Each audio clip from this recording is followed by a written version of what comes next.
Hey guys, so today is day 16, and on today we're going to talk about understanding Medicaid versus Medicare. I'm going to make this as short and simple as possible and quick. That way, if you have any questions, you can just message me immediately.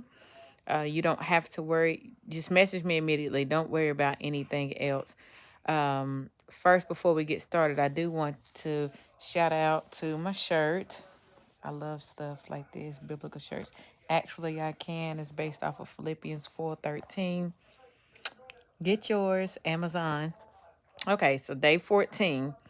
Oh, 14. I got that from Philippians. Day 16. Sorry about that. But okay, so here's a quick summary of Medicare and Medicaid for senior care, and I'm gonna break it down by topics. So the basic difference is Medicare is primarily for those 65 and older, regardless of income. Medicaid is for people with limited income and resources. Okay. Next topic, Medicare coverage. So Part A, Medicare A is for hospital stays. Medicare B is for doctor's visits, outpatient care, and all that. And then Medicare C is like your Medicare Advantages, almost like a private insurance. So some individuals they'll have Medicare A. I mean, when they have Medicare C, it'll be like United Healthcare Medicare or Blue Cross Medicare care or Aetna Medicare. And then you have Medicare D, which is prescription drugs. And the best way to remember that is D for drugs.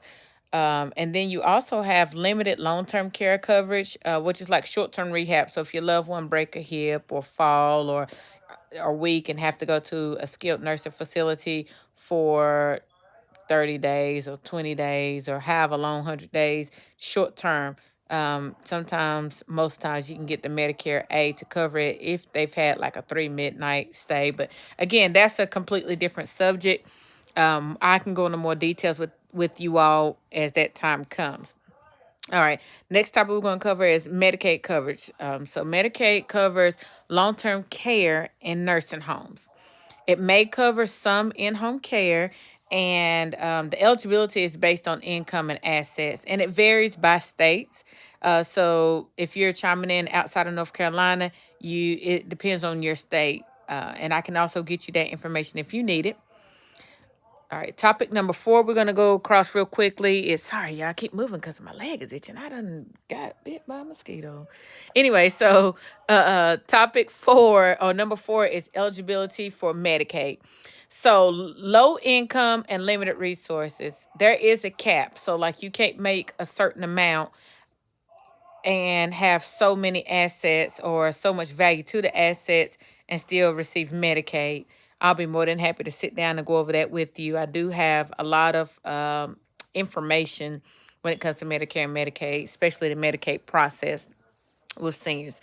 Specific income and asset limits set by each state. So there's different rules for specific groups like seniors or the disabled. It's not really exactly the same as like say if you had a child or grandchild that has Medicaid, the rules are a little different. So that's a different subject that I can go deeper into if you want more information. Applying for Medicaid. So contact your state's Medicaid agency. For us in North Carolina, your Department of Social Services or DHHS, whatever you call it, that's who you would reach out to. You can also, I think you can go online, North Carolina. For North Carolina, it's North Carolina ePass, and you can apply. I think it's called medical assistance, what it's called, but that's Medicaid. You can obtain a complete application form at the DSS office if you don't want to go online and complete it.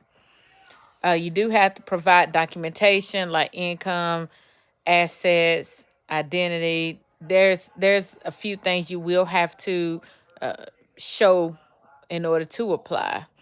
And then you submit the application and wait for review. And the way it usually work, I think, is that like you wait for your review.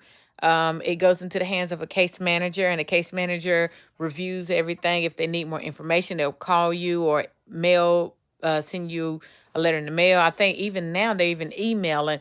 I don't know if that's new since COVID, but they will email you as well. So if you apply for Medicare, I mean, well, no, not Medicare, because of course the Medicare comes with the age. But if you apply for Medicaid, please put down the right phone number so they can reach you. Please do not forget to put down the appropriate phone number, email, um, and that's for any application. Anything you fill out, if you're getting home health care, no one has been sent out to the house if you have not put the right phone number down. They can't contact you. And I'm stressing this because I see it happen all the time, especially in doctor's offices with elderly. They'll say, "Oh, I don't answer that phone." Well, if they don't answer that phone or they're not near that phone, you don't want to put that phone number down.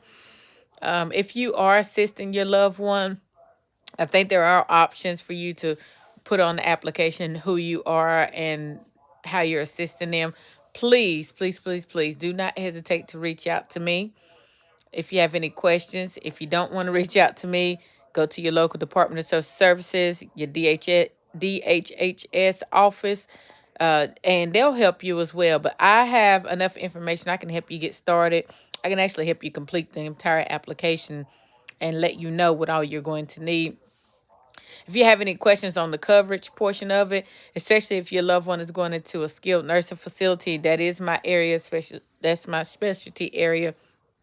So if that is the case, please reach out to me so that I can help you get all of that stuff in place and guide you on what you need to do. But just a quick, short summary.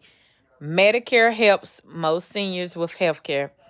Medicaid steps in for long-term care for those with limited income. That's just plain and simple. That's pretty much what it is.